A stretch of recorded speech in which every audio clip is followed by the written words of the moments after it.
Merci beaucoup. Je suis d'autant plus content d'être là que pour moi, il y a 2 ans, ça avait été un moment très important qui avait été le début d'une série d'échanges, de lectures aussi, et donc de revenir et de prolonger ces échanges par ces discussions publiques est un privilège. Et donc, je voudrais partir moi aussi de ce contexte que tu évoques. Et de ce contexte, je l'avais dit dans le papier, dans le chapitre, paradoxal, au sens où, d'un côté, on a l'impression qu'il n'y a pas d'adversaire global à la démocratie, même l'État islamique reste un péril régional et pas un péril global, et en même temps, la crise des démocraties, des vieilles comme des nouvelles démocraties, est impressionnante. À la liste que tu as faite, on pourrait rajouter par exemple le Brésil.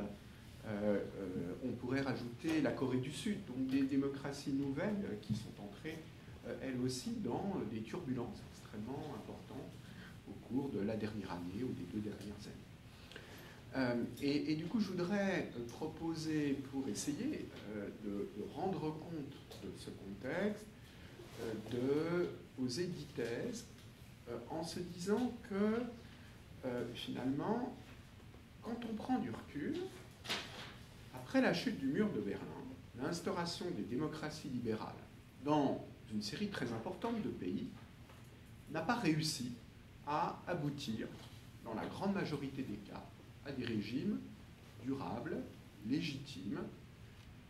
Le contraste entre, disons, l'après-guerre, l'après-deuxième guerre mondiale, où il y a toute une série de démocraties libérales qui sont mises en place et qui ont connu un âge d'or, pris la période de libéralisation dans les années 1970, en Amérique latine ou en Europe du Sud. Et puis ce qui s'est produit depuis 15 ans ou 20 ans, après la chute du mur de Berlin, me semble très contrasté. Finalement, il y a eu beaucoup de catastrophes. C'était très bien que les dictatures tombent, mais on ne peut pas dire qu'un nouvel ordre dynamique, stable, légitime a été mis en place. Alors, 10 thèses pour essayer de le comprendre, qui recoupent en partie des choses que j'ai dites, mais je voulais aussi aller un petit peu de l'avant et pas me répéter simplement. Première thèse, l'idée tirée de ce que nos collègues historiens nous disent aujourd'hui, que l'histoire est contingente, est ouverte, est pleine de crises, est plurielle, qu'il n'y a pas un seul modèle. On vit trop, me semble-t-il, alors au Canada, je ne sais pas, au Québec, je ne sais pas, mais en tout cas en Europe, c'est clair, avec l'idée que nous constituons finalement le sommet de l'évolution mondiale en termes politiques, que notre modèle démocratique est le modèle sur lequel, à partir duquel mesurer tous les autres pays, soit pour dire qu'ils s'en approchent peu à peu, soit qu'au contraire, ils déchoient par rapport à ce modèle-là. Je pense que l'histoire est ouverte, que le XXIe siècle ne sera pas le XXe siècle, que l'histoire ne s'est jamais arrêtée, et que la politique qu'on va connaître dans les décennies qui viennent va être très différente de celle, disons, de l'âge d'or des démocraties libérales après la fin de la Deuxième Guerre mondiale. Deuxième, et je pense que de ce point de vue-là, la théorie, je suis politiste de profession, et il me semble que la théorie politique reste très profondément ancrée avec un modèle seulement, un modèle qui est un peu le modèle culminant de l'histoire, et que cela ne va pas, et qu'il faudrait que nous fassions pour la théorie de la démocratie la même chose que les historiens sur l'histoire du capitalisme ont pu faire au cours des 2 dernières décennies avec l'histoire globale. Deuxième thèse, l'idée que, y compris quand on prend l'histoire des démocraties occidentales, il s'agit d'une histoire globale et d'une histoire connectée, et que l'on ne met pas suffisamment l'accent sur ces 2 dimensions. Histoire globale, ça veut dire par exemple que sans avoir eu la domination sur le reste du monde, il est peu probable que les démocraties occidentales auraient eu l'histoire qu'elles ont eue, ne serait-ce qu'en termes de disposition des ressources naturelles.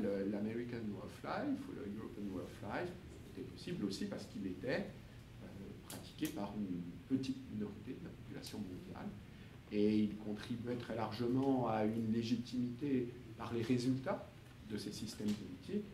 Aujourd'hui, nous sommes dans un contexte profondément différent.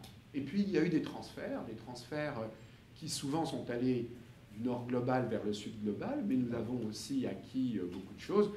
Il Il faut rappeler, par exemple, on ne sait pas assez en France, peut-être le savez-vous ici, que nos concours de la fonction publique, un bastion de la République française, ont été importés des Chinois à travers des jésuites. C'est un exemple parmi de nombreux autres, mais qui est important pour comprendre qu'au XXIe siècle, l'innovation démocratique viendra aussi du Sud. Et qu'une des choses sur lesquelles j'ai travaillé, par exemple, le budget participatif, qui à l'échelon local constitue une des innovations démocratiques les plus intéressantes. Paris pratique aujourd'hui, à une échelle non négligeable, eh bien, ont été inventés dans le sud du Brésil et par une série de chemins divers. Les caravelles ont rapporté ça. Donc histoire globale, histoire connectée, et pas simplement l'histoire du miracle européen ou de l'exception européenne. Troisième thèse, l'idée que lorsqu'on essaie de faire une histoire des expériences démocratiques, il est important d'insister sur le fait que toutes les expériences démocratiques, jusqu'à aujourd'hui inclus, ont eu des faces claires et des faces sombres. La démocratie athénienne, c'est bien, c'était les femmes, les esclaves, les étrangers qui étaient exclus. Mais finalement, les pères fondateurs de la République américaine, c'était des suprématistes blancs, nativistes, qui excluaient également les femmes et qui se rebellaient, on le sait aujourd'hui de nouveau, autant contre les mutations de l'Empire anglais qui accordait finalement plus de droits aux catholiques francophones du Canada, aux Indiens et aux Noirs, qui rabaissaient les colons un peu, les colons protestants anglais un petit peu à leur niveau, et que c'était aussi important dans la révolte des colonies américaines anglaises que leur refus d'une taxation sans représentation. Et il me semble que nos démocraties aujourd'hui aussi font partie de cet ensemble. Il y a des choses positives et des choses négatives. Quatrième thèse, il me semble qu'il faut avoir une définition large de la démocratie, que la démocratie fait partie de ces nombreux concepts qui ont été définis comme des concepts essentiellement contestés, sur lesquels on ne pourra jamais avoir un accord. Mettez 100 professeurs de droit, de sciences politiques, ensemble dans une salle et demandez-leur de se mettre d'accord par consensus sur la définition de la démocratie, ils pourront rester ensemble longtemps et, me semble-t-il, ne pas arriver au dit consensus. Et il me semble que la vision que l'on en a dans les think tanks, comme Freedom House, mais aussi plus largement dans la presse, qui réduit la démocratie à l'état de droit plus les élections libres, est extrêmement restrictive. Et qu'il faut ouvrir cette définition avec la dimension des droits sociaux, mais même en restant à une définition procédurale, les élections ne sont qu'un des instruments de la démocratie, il y en a bien d'autres. Aujourd'hui, il y a une discussion sur le retour du tirage au sort. Les Irlandais, l'an dernier, en 2015, ont voté une réforme de leur constitution par référendum qui instituait le mariage pour tous. Rien dans un pays catholique comme l'Irlande. La réforme constitutionnelle avait été proposée par une assemblée citoyenne majoritairement tirée au sort. Le législatif l'avait transmis. Il y avait une alliance entre démocratie délibérative, démocratie représentative et démocratie directe. Et donc il me semble que si on ajoute la question de la population des générations futures, de la globalisation, c'est un véritable hold-up sur la définition de la démocratie, que cette vision schumpeterienne qui aujourd'hui semble être la principale. Cinquième thèse, il me semble que l'âge d'or des démocraties libérales est derrière nous. Que cet âge d'or a correspondu aux décennies qui ont suivi la Deuxième Guerre mondiale, qu'il y a eu un décalage entre l'âge d'or du capitalisme keynésien qui a montré a basculé dans les années 1970 pour laisser la place au capitalisme financier, au néolibéralisme.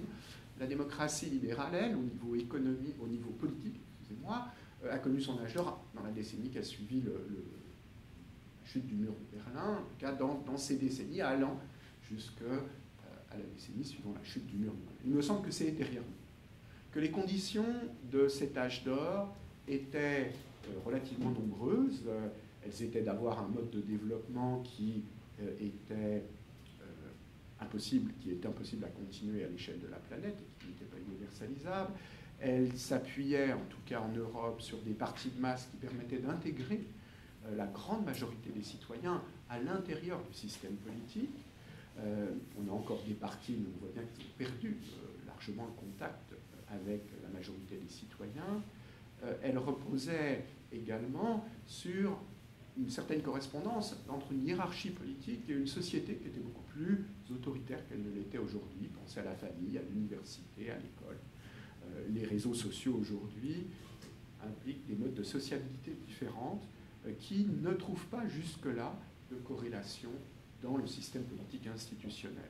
Il me semble que lorsqu'on ajoute tout cela, il est peu probable que cet âge d'or revienne. Nous n'avons pas d'exemple dans les 2 dernières décennies de création de partis qui seraient à la fois de masse et démocratiques. Il y a bien eu des partis du genre l'AKP en Turquie, mais on ne peut pas dire qu'ils soient démocratiques, qui permettent un renouveau de la démocratie. Il me semble que cette crise est structurelle et pas simplement conjoncturelle. 6e thèse, et là-dessus je parle un peu sous ton contrôle, l'idée que la gouvernance globale, et je crois que ça fait écho également à ce que tu peux dire, que la gouvernance globale implique, et la globalisation implique un changement d'échelle de la démocratie. Un petit peu comme les théories modernes de la démocratie avaient insisté sur la différence avec l'Antiquité, avec le passage des cités-États aux grands États-nations. De la même manière, aujourd'hui, nous sommes passés des grands États-nations à une gouvernance globale qui ne vanifie pas complètement l'importance des États-nations, qui restent un échelon important, les gouvernements locaux également d'ailleurs, mais qui implique de modifier considérablement la théorie juridique, la théorie constitutionnelle, la théorie politique, pour essayer de comprendre comment cette gouvernance globale pourrait se démocratiser, étant entendu qu'aujourd'hui elle l'est très faiblement. Et il paraît impossible de reproposer les schémas constitutionnels et de théorie politique qui valaient pour l'État-nation et la souveraineté nationale à l'échelle globale. Il faut inventer autre chose, de la même manière, toute proportion gardée, que les modernes ont inventé autre chose avec les États-nations par rapport aux sites d'État de l'Antiquité, du Moyen-Âge et de la Renaissance. 7e thèse, il me semble du coup que les scénarios sur lesquels travaille la majorité de mes collègues en sciences politiques, mais aussi très largement la presse et l'essentiel de la classe politique est celui du statu quo, que finalement on pourrait continuer moyennant quelques réformes secondaires, ne me semble pas crédible. Et que si l'on essaye de faire des scénarios pour le futur de la démocratie au XXIe siècle, dans les 2 ou 3 décennies qui sont devant nous, le retour en arrière me semble exclu lui aussi, et que les trois scénarios qui me semblent les plus probables, c'est soit ce que Colin Crouch a appelé la post-démocratie. Alors, le mot a une... Francis Dupuy-Déry le dit de façon juste dans sa contribution au volume, a une connotation nostalgique, ça renvoie à un âge d'or, mais qui voudrait revenir à un âge d'or où les femmes ne participaient quasiment pas à la vie politique institutionnelle et où, en France en particulier, elles devaient demander à leur mari l'autorisation d'ouvrir un compte en banque. Pas vraiment un âge d'or de ce point de vue-là. Mais en tout cas, l'idée de la post-démocratie, ce qu'elle a de positif, c'est l'idée de penser, une magnifique citation dans le livre que tu cites dans ton introduction du président de la FED, je crois, qui dit c'est génial, aux États-Unis, maintenant nous avons l'avantage de ne pas faire dépendre nos décisions du gouvernement politique, mais des marchés mondiaux. Ça résume la post-démocratie, le fait qu'on a une façade qui reste la même, mais au bout du compte, des décisions qui sont prises ailleurs. Et finalement, Obama s'était fait élire sur un programme libéral au sens nord-américain du terme, et la lutte contre la finance et le capitalisme financier a été réduit. Trump s'est fait élire en disant « je vais être là pour les laisser pour compte », et son cabinet est peuplé de gens qui viennent de Wall Street et des grandes banques ou institutions financières contre lesquelles il était censé faire quelque chose. Donc ça, c'est la post-démocratie. On y est, je pense, comme scénario principal dans nos démocraties, dans la majorité de nos démocraties occidentales. Le deuxième scénario, ça serait celui de l'autoritarisme. On le voit, je crois, pointé dans plusieurs pays européens. Je pense que la France, depuis quelques années, ne serait-ce qu'avec le maintien d'un état d'urgence permanent, qui certes n'a pas été utilisé de façon dictatoriale au cours des 2 dernières années, mais comment sera-t-il utilisé dans le futur? Nous ne le savons pas. Pensons à Donald Trump et aux possibilités qui s'ouvrent aujourd'hui du fait de cette possibilité au sens négatif du terme, les dangers qui s'ouvrent aujourd'hui dans ce contexte-là. L'autoritarisme, ce n'est pas simplement la post-démocratie au sens où des mesures légales viennent limiter la concurrence partidaire, la liberté de la presse, les droits de l'opposition et ce que nous considérons comme des valeurs importantes de notre état de droit. Et si l'on prend les choses au niveau international, finalement, en Asie de l'Est et du Sud-Est, c'est le modèle qui triomphe, un modèle d'autoritarisme assez fort, qui est relativement efficace, qui assure une série de prestations importantes à la population, mais qui s'écarte très fortement du modèle démocratique libéral classique. Et le troisième scénario, qui n'est pas forcément le plus probable, mais qui ne me semble pas impossible, c'est celui d'une nouvelle révolution démocratique, d'une transformation de la démocratie qui serait à l'échelle de ce qu'a été la transformation des systèmes politiques occidentaux entre la fin du 19e et puis le 20e siècle, avec la création des partis de masse, la création de l'État social, la décolonisation. Il me semble que ça a été des changements d'ampleur extrêmement importants et que c'est de tels changements qui sont devant nous nécessaires si nous voulons éviter les 2 premiers scénarios évoqués, ceux de la post-démocratie et de l'autoritarisme. Ma 8e thèse, c'est cependant que cette révolution démocratique doit être conçue non pas sur les vieux modèles de prise du pouvoir politique, la prise du palais d'hiver ou la prise de la Bastille, ou la longue marche chinoise, mais plus sur le paradigme de la révolution féministe, d'une révolution en réseau où des acteurs très très différents contribuent à une transformation qualitative de la société, qui se fait à la fois dans des manifestations de la société civile, y compris de désobéissance civile, dans des transformations du système électoral, dans l'émergence de nouveaux partis, dans une reconfiguration globale d'une société en réseau où les choses basculent sans qu'il y ait un centre décisif de cette transformation révolutionnaire. C'est comme ça que la révolution féministe, me semble-t-il, a avancé, même si elle n'est pas terminée, et si les backlash que nous voyons avec Donald Trump ne sont pas à exclure. 8e thèse, il me semble qu'il faut provincialiser, du coup, très profondément le modèle politique occidental, dans ses variantes essayistes et apologétiques, comme celle de Fukuyama. Il est facile de prendre des distances. Fukuyama qui disait, juste après la chute du mur de Berlin, la fin de l'histoire est arrivée, et la démocratie libérale a définitivement triomphé, car elle est exempte des tensions internes, des contradictions internes qui ont marqué tous les autres régimes politiques dans l'histoire des civilisations. Il est facile de, surtout aujourd'hui, surtout avec l'accélération que tu évoquais tout à l'heure, de l'histoire, de ce point de vue-là, de ridiculiser un petit peu de telles théories. Mais pensez aux 2 plus grands philosophes politiques du dernier tiers du XXe siècle, John Rawls d'un côté, Jürgen Habermas de l'autre, qui ont offert une contribution extrêmement importante à la compréhension normative de nos sociétés. Les modèles politiques qu'ils proposent sont des idéalisations. Ce n'est pas de l'apologie, c'est de l'idéalisation travaillée et critique d'ailleurs des modèles politiques occidentaux des décennies qui ont suivi la Deuxième Guerre mondiale.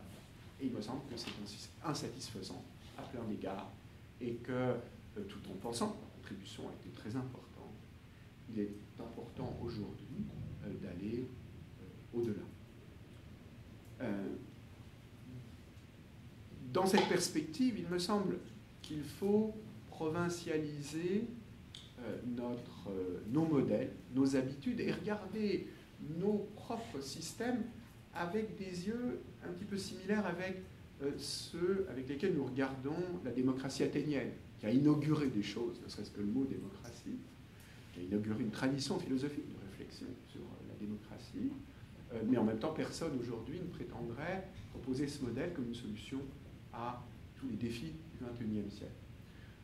Juste avant les révolutions, Montesquieu en France, avec les lettres persanes, essayait de prendre cette distance autocritique sur sa propre société. Il me semble que nous devons refaire la même chose aujourd'hui qu'est-ce qui, dans notre expérience démocratique, dans nos expériences démocratiques, elles ne sont pas les mêmes au Québec, aux États-Unis et dans les différents pays européens, qu'est-ce qui est universalisable potentiellement, qu'est-ce qui nous semble universalisable et qu'est-ce qui nous semble moins universalisable, beaucoup plus provincial, beaucoup plus limité. Il me semble que si on prend des notions comme celle d'état de droit, il y a des forts éléments universalisables. Il me semble que si nous prenons des notions comme celle du système des droits humains, il y a quelque chose de fortement universalisable en sachant que c'est un système en évolution et que des constitutions qui sont capables d'intégrer les nouvelles générations de droits sont de ce point de vue-là supérieures à des constitutions qui en restent au droit classique, civil et civique, qui étaient constitutionnalisées de façon majoritaire au XVIIIe siècle, à la fin du XVIIIe siècle. La liberté de l'espace public, également, me semble-t-il, un grand acquis. Mais pour le dire de façon peut-être provocante, je pense que le système d'élection libre fondé sur des partis en compétition de professionnels de la politique faisant une carrière dans cette activité est quelque chose de relativement provincial, qui a marché pendant un moment, qui marche beaucoup moins bien aujourd'hui, qui ne saurait être une solution pour des problèmes d'un pays comme la Chine. Il me semble que si on mettait aujourd'hui un système comme il fonctionne aux États-Unis, en France, en Chine, ça serait catastrophique. Et qu'il faut inventer autre chose. Ça ne veut pas dire qu'il faut, nous, supprimer les élections chez nous. Ce ne serait pas ça. Mais je ne sais ce qu'il en est ici, mais si vous donnez aux citoyens européens une feuille blanche et vous leur dites « dessinez la constitution idéale », combien d'entre eux vont reprendre l'idée de partis de politiciens professionnels en compétition pour le pouvoir dans leur constitution idéale? Très peu, aujourd'hui. Pourtant, nous avons affaire avec les partis. Il faut bien essayer de penser leurs réformes, les réformes du mode de scrutin, etc. Nous sommes dépendants d'un sentier qui nous a amenés jusque-là. Les collègues chinois qui veulent transformer leur pays et le démocratiser sont héritiers, eux, d'un système de parti unique qui ne s'effacera pas d'un jour à l'autre et du jour au lendemain. Ils sont obligés de penser avec ça et ils essayent de travailler sur une démocratisation dans un cadre complètement différent du nôtre. Et il me semble que nous ne pouvons pas les regarder de haut. Ça ne veut pas dire que nous ne pouvons pas porter des critiques, mais il faut savoir aussi accepter les leurs. Et quand récemment mes collègues chinois me disaient « voulons-nous un Trump à la tête du pays ou peut-être demain une Marine Le Pen ?» il est bien difficile de leur dire simplement oui. Dernière thèse, il me semble qu'il n'y a jamais eu un seul modèle démocratique et qu'il n'y en aura jamais un seul, que les voies sont diverses, qu'elles s'hybrident, qu'il y a plusieurs modèles devant nous, et que c'est bien ainsi, et que ce que nous pouvons faire en réfléchissant en théoriciens du droit, en théoriciens politiques, c'est d'essayer de donner sens à des innovations qui se font aujourd'hui, à des aspirations qui se développent aujourd'hui, d'essayer de les rationaliser, de prendre de la distance avec les leçons de l'histoire, les leçons de la théorie du droit, les leçons de traditions théoriques que nous avons et qui sont des ressources importantes, en allant aussi chercher dans des traditions non occidentales qui se développent aujourd'hui et dont l'importance, me semble-t-il, va aller croissant dans les années et les décennies qui viennent. L'histoire est ouverte et je crois que la réouverture des modèles de théorie démocratique aujourd'hui est d'une importance très grande. Je vous remercie.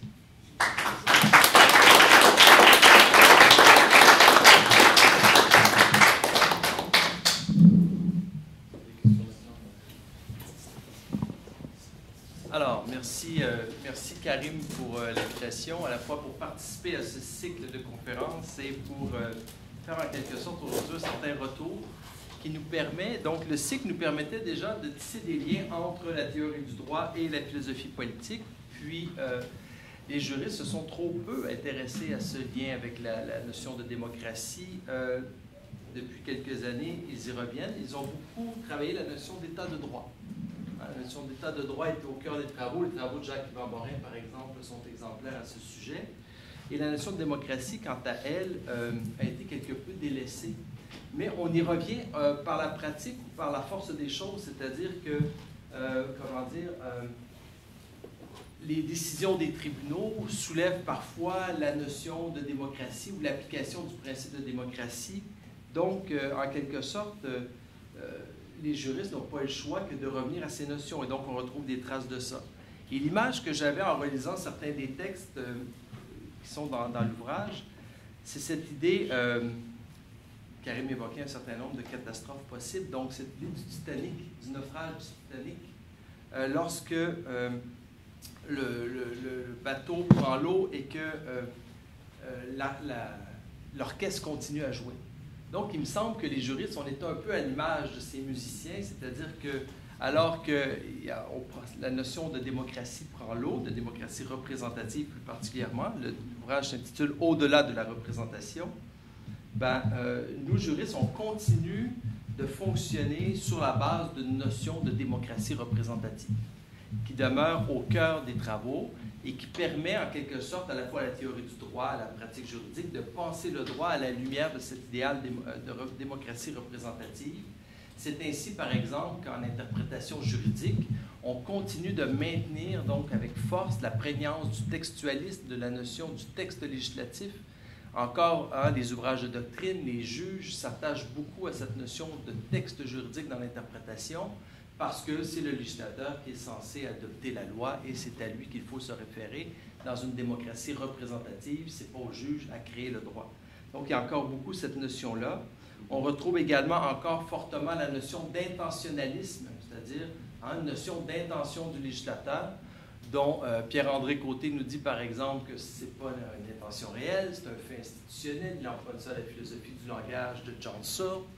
Mais en philosophie du langage ou en philosophie de la communication, il n'y a pas que la recherche de l'intention qui détermine le sens. Il y a surtout des prétentions à la validité, notamment toute l'école habermasienne nous dirait que ce n'est pas de rechercher l'intention chez l'autre qui est fondamentale, ce n'est pas ainsi qu'on va déterminer le sens. Mais encore là, la notion d'intention du législateur, tel un mantra, revient constamment dans le discours des juristes. Donc, on continue beaucoup de penser le droit à partir de cette notion de démocratie représentative qui, par ailleurs, montre toutes sortes d'insuffisances. Les critiques de la démocratie représentative sont nombreuses. Des aspects ou des phénomènes plus contemporains, plus pratiques, par exemple, vont insister sur le fait que de plus en plus, on montre qu'il y a des promesses électorales qui sont brisées, par exemple. On montre l'insuffisance du mode de scrutin. Parfois, on combine les deux. C'est-à-dire qu'il y a une promesse électorale de réformer le mode de scrutin qui n'est pas respecté.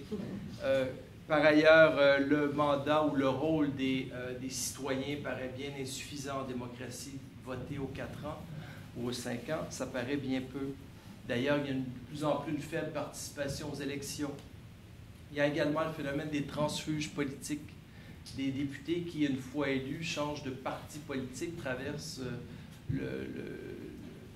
la Chambre pour aller se joindre au parti en face, parfois même en devenant ministre du parti et en sauvant le gouvernement. Ce fut le cas avec le gouvernement de Paul Martin, lorsqu'une députée a traversé la Chambre et, ce faisant, elle a sauvé le gouvernement minoritaire à l'époque. On vient de procéder à l'abolition des commissions scolaires au Québec, des élections scolaires au Québec. Donc, il y a des notions comme ça qui, pourtant, lorsque reliées à la taxation, c'est un principe fondamental, de la représentation ou de la démocratie représentative. Il n'y a pas de taxation possible sans représentation. Et donc là, voilà que maintenant, on parle davantage des référendums municipaux qui sont remis en cause. Donc, il y a toutes sortes de phénomènes, la liste, on pourrait l'allonger, qui font en sorte que la démocratie représentative est mise à mal, mais par ailleurs, la théorie du droit continue beaucoup à s'y référer. Et donc, les juristes se sont trop peu intéressés à cette notion de démocratie. Peut-être ont-ils été trop Kelseniens ou plus Kelseniens que lui-même, parce que Kelsen, dans la théorie pure du droit, c'est vrai qu'il ne nous dit pas tellement s'intéresser à la Grundnorm, mais par ailleurs, il a lui-même travaillé, publié sur la démocratie. Qu'est-ce que la démocratie? Donc, il a travaillé la notion pourtant. Mais les juristes ont été donc amenés à le faire parce que la pratique du droit, parce que les tribunaux l'ont fait, parce qu'on s'est posé la question, qu'est-ce qu'une convention constitutionnelle? Ça peut reposer sur un principe démocratique. dans quelles conditions une province peut-elle faire sécession? La Cour suprême a utilisé le principe de démocratie. Bien sûr, tout le contrôle judiciaire de constitutionnalité des lois fait en sorte qu'on se pose la question de la légitimité. Donc, les juristes ont parfois été amenés à s'intéresser, notamment des textes de Luc, Jean, Karim, les trois ont écrit sur ces questions-là. Les travaux d'André Lajoie sur la notion de société libre et démocratique, puisque l'article 1er de la Charte canadienne fait référence à cette notion de démocratie. Et donc, elle a cherché à comprendre comment on pouvait interpréter la notion. Bref, tout ça pour dire qu'à la fois, il y a ces manifestations d'une certaine désaffection à l'égard de la démocratie. C'est Pierre Rosanvallon qui écrivait, et je le cite, « L'idéal démocratique règne désormais sans partage, un peu comme Fukuyama l'avait énoncé, mais les régimes qui s'en réclament suscitent presque partout de vives critiques. » Donc, il y a toutes ces critiques qui sont adressées à la démocratie représentative, mais par ailleurs, elle continue de servir de fondement à la pratique et à la théorie du droit. Pas toute la pratique, pas toute la théorie, mais en large partie. Donc, on peut énoncer ce que certains auteurs ont appelé, notamment Jacques Lenhomme, Marc Mascal et d'autres, un blocage représentatif, c'est-à-dire qu'il y a cette idée que l'on pense le droit sur la base de la démocratie représentative, alors que ce paradigme dominant semble de plus en plus remis en question. Pourtant, lorsqu'on remonte aux origines de la démocratie représentative, on se rend bien compte que chez deux auteurs comme Madison, Sieyès ou Rousseau, le gouvernement représentatif n'était pas synonyme de démocratie. Lorsqu'on relit les Federalist Papers, par exemple, lorsqu'il est question de gouvernement représentatif, ce n'est pas de démocratie dont on parle à ce moment-là. Et donc, on peut référer également à des écrits beaucoup plus anciens, chez Aristote et d'autres. On craignait que la forme de représentation conduise à une certaine aristocratie. On craignait qu'il n'y ait pas suffisamment de renouvellement des dirigeants. Et donc, je vous rappelle que ces menaces-là peuvent se manifester également. Le premier ministre du Canada est le fils d'un ancien premier ministre du Canada. Aux États-Unis, ils ont eu le fils d'un ancien président comme président. Ils sont pas assez proches d'avoir l'épouse d'un ancien président. Tout le monde rêve à l'épouse de l'ancien président pour 2020. Donc, il y a tous ces croisements possibles et qui font qu'il n'y a peut-être pas suffisamment de renouvellement. Et cette crainte qu'exprimait notamment Aristote d'un non-renouvellement ou d'une aristocratie à travers le système représentatif, c'est une crainte que l'on peut avoir à l'esprit, surtout dans le contexte, et Yves, tu le mentionnais, de cette professionnalisation de la politique où les politiciens professionnels, François Gendron au Québec est député depuis 1976 de sa circonscription, et au fédéral, par exemple, Louis Plamondon dans Richelieu depuis 1984.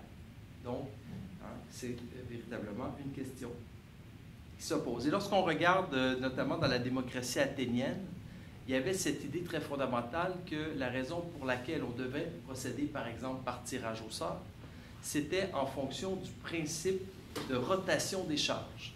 C'est un principe qui était jugé important, c'est-à-dire que tous pouvaient, en quelque sorte, à la fois être citoyens par moment et gouvernants à d'autres moments. Par exemple, à la Boulée, on estime que à peu près un citoyen sur deux, évidemment, il faut voir la notion de citoyen de l'époque, mais un homme, en tout cas de 35 ans et plus, dans sa vie, allait travailler à la préparation et à l'exécution des décisions de l'Assemblée. Donc, Aristote disait, on ne peut pas bien commander si on n'a pas bien obéi, principe fondamental. Donc, il faut à la fois par moment obéir et par d'autres moments commander et inversement. Il y a aussi des problèmes d'ordre épistémologique qui se posent évidemment avec la représentation. Il y a eu des travaux importants là-dessus. Est-ce que c'est possible de représenter? Déjà, au plan purement épistémologique, comment fait-on pour représenter? Est-ce que la représentation doit mener à une distinction par rapport aux électeurs, donc davantage favoriser une certaine élite, ou des gens qui sont au-dessus de la population en quelque sorte par leur statut ou peu importe? Donc, est-ce que c'est un principe de distinction qui doit guider? Ou est-ce que représenter, ça signifie être semblable à ceux que l'on représente? Donc, est-ce que la représentation fonctionne sur la base de la distinction ou du miroir? Donc, c'est également une question importante qui se pose et c'est en raison notamment ce manque de représentativité de la démocratie représentative que l'on a imaginé par moments toutes sortes de mécanismes participatifs, délibératifs, hein, qui visent à compenser ce manque de représentativité. Et même dans des institutions qui ne sont pas essentiellement représentatives, on s'assure d'avoir une certaine représentativité, notamment chez les juges de la Cour suprême en fonction soit de communautés culturelles, provenance des juges, etc., représentation homme-femme, peu importe. On essaie d'avoir également des éléments de représentativité. Et donc, c'est intéressant de retourner soit à ces modèles des cités grecques ou encore des républiques italiennes au Moyen Âge ou à la Renaissance, qui procédaient également par tirage au sort pour désigner certains de leurs élus, dans le but de faire en sorte que l'on évite un certain nombre de ces difficultés. Et nous, en droit, on devrait être sensible à ce mécanisme du tirage au sort, puisqu'on est en quelque sorte les derniers à encore l'utiliser avec les jurys. Donc, la formation de jury fonctionne relativement selon un principe semblable. Et en conséquence, il ne faut pas écarter essentiellement toutes ces propositions qui vont dans ce sens du tirage au sort.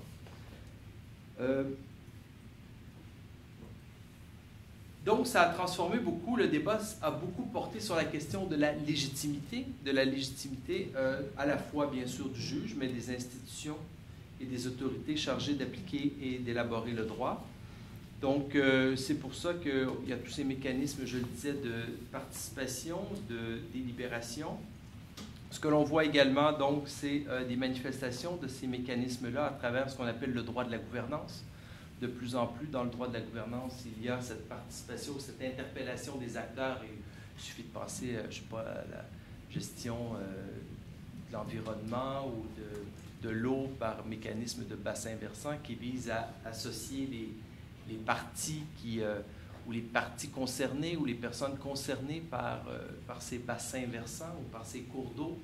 Hein, donc, les agriculteurs, les citoyens, bon, différents acteurs du milieu, dans le but que la norme qui sera dégagée, établie, bien, elle aura fait l'objet d'une information particulière quant à la réalité factuelle, quant au contexte dans lequel tout ça s'élabore. Donc, de plus en plus, on a vu un élargissement vers de tels mécanismes. Par exemple, aux États-Unis, dans les années 70, tout le mouvement de Public Law Litigation qui vise à élargir les débats judiciaires pour faire participer des intervenants au sein de l'institution judiciaire, ça visait précisément à combler ce manque de représentativité et de légitimité de l'institution judiciaire. Puis au Canada, dans les années qui ont suivi, on a vu aussi un élargissement de ces règles qui permettent soit la qualité pour agir, la qualité pour intervenir à des groupes, à des individus, dans le but que le débat soit le plus large possible. Et évidemment, la démocratie représentative, Yves l'a mentionné, elle demeure largement accolée à la notion plutôt moderne de l'État-nation. Et ça aussi, c'est ébranlé par cette gouvernance globale, c'est ébranlé par des fondements qui sont de plus en plus remis en question, par tout ce droit souple qui s'amène. Hein, je pense notamment aussi aux travaux de Gunther Thunner sur le constitutionnalisme global. Donc, tout ça fait en sorte que il y a l'émergence de plus en plus de normes distinctes qui sont créées à l'extérieur de l'État-nation. Et même à l'intérieur de l'État, il y a aussi une transformation de la gouvernance étatique, c'est-à-dire que les travaux de Daniel Muckle, par exemple, ou Pierre Salis le montrent bien, c'est-à-dire que de plus en plus, ce ne sont plus que des critères juridiques, mais beaucoup des critères qui nous proviennent soit du management ou de la nouvelle gestion publique, peu importe, qui vont créer ces normes-là, ces décisions qui seront prises en fonction d'objectifs qui sont autres, qui peuvent être des objectifs d'efficacité, de rendement, etc. On voit également, et ça, les juristes, on devrait peut-être porter attention à ça, que les tribunaux ont aussi des plans stratégiques. Hein, ça fait aussi partie des objectifs qu'un tribunal aujourd'hui doit avoir, c'est-à-dire que non seulement il rend des décisions, on s'intéresse beaucoup à ces décisions d'un tribunal, mais également, dans leur plan stratégique, les tribunaux, le TAC, peu importe, le tribunal administratif, la Cour suprême, peu importe, ils ont des normes qui proviennent de ces règles de management et qui font en sorte que de plus en plus, il y a des décisions qui sont prises dans le processus administratif, donc à l'intérieur même de l'État, qui proviennent non pas des lois, des règlements, comme on a tendance habituellement à considérer les sources du droit, mais qui proviennent de plus en plus, ces décisions qui sont fondées sur des normes qui proviennent de d'autres domaines, hein, qui de plus en plus nous montrent bien que si on s'attarde uniquement à considérer les institutions qui traditionnellement ont été investies du pouvoir de créer le droit et auxquelles on a accordé par les mécanismes de représentation une certaine légitimité, là on se rend compte que c'est insuffisant de simplement le penser de cette façon-là, comme c'est insuffisant de penser aussi à partir de la gouvernance globale, le droit uniquement étant produit par l'État ou par les institutions démocratiques traditionnelles. Donc, c'est une remise en question de nos catégories juridiques, de nos fondements juridiques qui sont appelés à être revisités. Le travail a déjà bien commencé. Depuis quelques années, on voit des ouvrages sur revisiter les sources normatives ou les sources du droit, revisiter la force normative du droit avec Catherine Thibierge et les autres. Hein, donc, de plus en plus, on s'interroge sur cette transformation des fondements du droit. Et ça paraît également très important dans ce mouvement-là qui vise à dépasser ce premier blocage que j'appelle le blocage représentatif. Ça ne veut pas dire par ailleurs qu'il faut être insensible à un deuxième blocage que j'appellerais le blocage délibératif ou participatif peut-être, c'est-à-dire qu'il ne suffit pas de créer de nouveaux mécanismes nécessairement pour que l'objectif souhaité, c'est-à-dire l'objectif normatif, c'est-à-dire qu'une norme puisse transformer un contexte et transformer idéalement des comportements, etc., pour que ça puisse opérer. Il faut voir jusqu'à quel point ces mécanismes participatifs peuvent réellement ou non mener aux transformations souhaitées par l'opération normative, c'est-à-dire l'opération qui consiste à déterminer une norme au départ d'un contexte existant pour qu'un nouveau contexte puisse naître, ou une nouvelle forme de vie, pourrait-on dire, puisse naître. Et donc ça appelle également, je ne sais pas, de porter attention à cette notion de démocratie, de s'y intéresser. Les juristes le font, je pense notamment, je terminerai par ça, à la publication par Alexandre Viala d'un ouvrage qui s'intitule « La démocratie, mais qu'en pensent les juristes ?» Donc il semble y avoir un mouvement là, qui se dessine dans lequel on voit de plus en plus de travaux qui portent sur la notion de démocratie pour tenter justement de repenser à travers la notion de démocratie les fondements du droit eux-mêmes.